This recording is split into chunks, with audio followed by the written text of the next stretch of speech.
நான் அடித்து சொல்கிறேன், இங்கே இருக்க எல்லாரும் ஹியூமன் சூசைட் பாயிண்ட் பற்றி கண்டிப்பாக கேள்விப்பட்டிருப்பீங்க.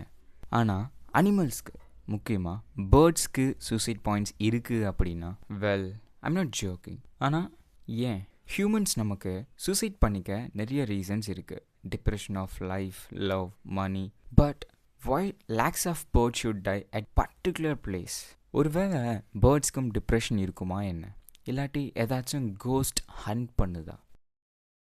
2003 ஜட்டிங்கா வில்லேஜ் இன் அஸ்ஸாம்.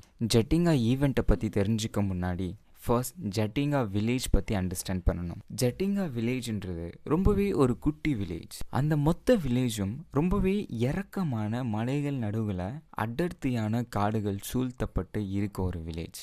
கிட்டத்தட்ட நம்ம ஊர் ஊட்டி கொடைக்கானல் மாதிரி அப்படின்னு வச்சுக்கலாம். இந்த ஊர் மக்கள்னால மலையோட உச்சியில் இருந்து வர அருவிகளோட சத்தத்தை நல்லாவே கேட்க முடியும்னு சொல்கிறாங்க. த பீப்புள்ஸ் ஹூ லிவ்ஸ் ஹியர், அதாவது இங்கே வாழ்கிற மக்களை ஜெமி நாகா கம்யூனிட்டி அப்படின்னு சொல்கிறாங்க. சிம்பிளாக சொல்லணும் அப்படின்னா, இங்கே இருக்க எல்லாருமே விவசாயிங்க. அங்கே இருக்க விவசாயி எல்லாருமே அங்கே இருக்க செடி கொடி மரம் எல்லாமே சாமியாக பார்த்து ரொம்பவே அந்த ஊரோட கனெக்டடாக இருப்பவங்க.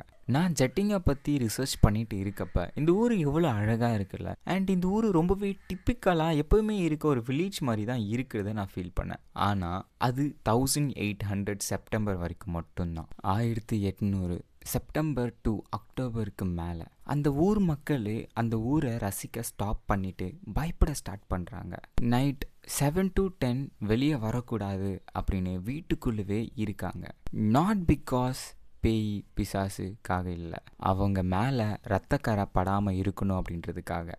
கொத்து கொத்தா பேர்ட்ஸ் துடிச்சு துடிச்சு சாகிறத பார்க்க முடியாமல். எஸ், 1880s செப்டம்பர் மான்சூன் டைமில் வெறும் ஒரு பேர்டு 2 பேர்டுன்னு இல்லாமல் 100கணக்கான பேர்ட்ஸ் அந்த அடர்த்தி காட்டோட இருட்டில் இருந்து வெளியே வந்து எங்கெல்லாம் வெளிச்சம் தெரியுதோ அங்கெல்லாம் வந்து பாறையில் மரத்தில் முட்டி அதோட கழுத்து எலும்பு உடஞ்சி முறிஞ்சி தரையில் விழுது. இந்த ஈவெண்ட்டை பார்க்குற ஊர் மக்கள் இன்னும் நிறைய விஷயத்த நோட் பண்ணுறாங்க. அந்த பறவை எல்லாமே கொத்து கொத்தா இடிப்பட்டு எலும்பு முறிஞ்சு விழுந்த இடத்துலையே நகரக்கூட முடியாமல் கண்ணை திறந்து வச்சுட்டு துடிக்க துடிக்க சாகிறத பார்க்குறாங்க. இதை பார்த்த ஊர் மக்கள் ஷாக்கிங்கோட பயத்தோட காட்டுக்குள்ளே பேய் இருக்கிறதா நம்புறதா சொல்கிறாங்க. ரொம்பவே இம்பார்ட்டண்டான ஒரு விஷயம் என்ன அப்படின்னா, இந்த ஈவெண்ட் வெறும் ஒரு வாட்டி இல்லாமல் ஒரு பேட்டர்ன் வைஸ் ரிப்பீட்டேட்டிவாக திருப்பி திருப்பி திருப்பி நடக்கிறத நோட்டும் பண்ணுறாங்க. ஸோ உடனே அவங்க ஒரு பேட்டர்ன் சிஸ்டமும் க்ரியேட் பண்ணிவிட்டு காட்டுக்குள்ளே இருக்க காட்டேரி தான் இதை வந்து பண்ணுது அப்படின்னு நம்பவும் ஆரம்பிக்கிறாங்க. அந்த காட்டுக்குள்ளே இருக்க பேய் அங்கே வாழுற பேர்ட்ஸோட மைண்டை மனசை மாற்றி யோசிக்கிற எபிலிட்டி இல்லாமல் பைத்தியம் பிடிக்க வச்சு சாக தூண்டி தற்கொலை பண்ண வைக்கிறதா அவங்க நம்புகிறாங்க. இது உண்மையா இல்லை வெறும் கட்டுக்கதையான்னு கண்டுபிடிக்க 1960ஸ்க்கு மேலே நிறைய famous birds scientist and enthusiast research பண்ண முன் வராங்க.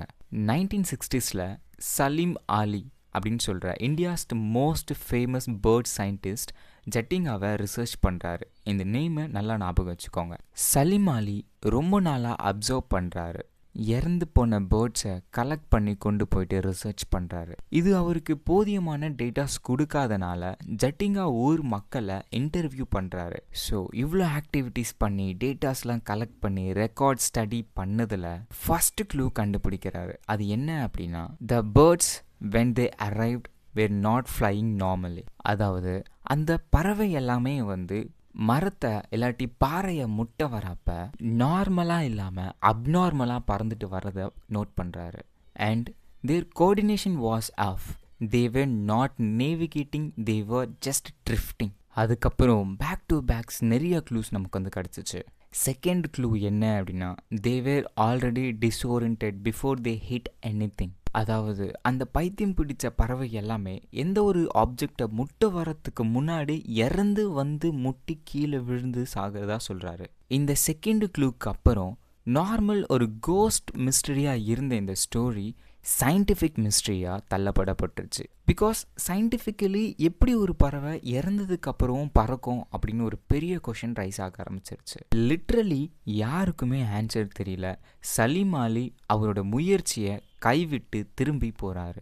ஆனால் அந்த பறவை எல்லாமே எப்பவும் போல் இறந்துட்டு தான் இருக்குது. அதுக்கப்புறமா அடுத்த 20 வருஷத்தில் அக்ராஸ் இந்தியாவில் இருந்த பல சயின்டிஸ்ட் வந்து ரிசர்ச் பண்ணி அவங்களோட ஓன் தியரிஸை பில்ட் பண்ணாங்க, அதை எக்ஸ்பிளைன் பண்ணவும் ட்ரை பண்ணாங்க. Like atmospheric pressure, magnetic field, wind pattern theory, each explain something.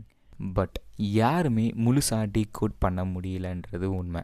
But அதுக்கப்புறம் ஒரு சயின்டிஸ்ட் ஜெட்டிங்கா ஈவெண்ட் ரிசர்ச் பண்ணுறதை நிப்பாட்டிட்டு ஜெட்டிங்கா ஜியோகிராஃபிக்கலாக ரிசர்ச் பண்ண ஸ்டார்ட் பண்ணுறாரு. அதில் இந்த பேர்ட்ஸ் மொத்தமாக இறந்து போகிற டிஸ்டன்ஸ் அரௌண்ட் 1 கிலோமீட்டர் இருக்குன்னு சொல்கிறாரு. அந்த 1 கிலோமீட்டர் ஜியோகிராஃபிக்கல் பிளேஸை ரிசர்ச் பண்ணதில் பனிக்காலத்தில் இருக்க மேகங்கள் அண்ட் காற்று நேரோ லோ ப்ரெஷர் க்ரியேட் பண்ணுறதாகவும் அண்ட் ஒன்ஸ் அந்த பறவை எல்லாமே அந்த லோ ப்ரெஷரில் சிக்கி தூக்கி வீசப்படுறதா சொல்கிறாங்க. முக்கியமாக ஒன்ஸ் லோ ப்ரெஷரில் பேர்ட்ஸ் மாட்டின உடனே அதோட திங்கிங் அண்ட் நேவிகேஷன் எபிலிட்டியை இழந்து அந்த இருட்டில் எங்கே வெளிச்சம் தெரியுதோ அதுதான் அதோட எக்ஸிட் பாயிண்ட் அப்படின்னு வெளியே வர ட்ரை பண்ணுறப்ப அந்த லோ ப்ரெஷர் அதை தூக்கி ஏதோ ஒரு பாறை மேலே தூக்கி விசிறி அடிக்கிறதா சொல்கிறாங்க. லைக் எப்படி ஒரு ஏரோப்ளைன் லோ ப்ரெஷரில் சிக்கி கிராஷ் ஆகுதோ அதே போல் ஆக்சுவலி இது ரொம்பவே பெட்டரான அண்ட் லாஜிக்கலான எக்ஸ்பிளனேஷன் தான். பட் ஸ்டாப், நான் உங்களை ஒரு நேமை ஞாபகம் வச்சுக்க சொல்லி முன்னாடியே சொல்லியிருந்தேன். 1960s சலீம் அலி என்ன சொல்கிறாரு, எல்லா பேர்ட்ஸும் ஆல்ரெடி இறந்து போய் தான் வந்து பாறையை முட்டுதுன்னு சொல்கிறாரு. பேர்ட்ஸ் லைட்டை தேடி போக கிடையாது.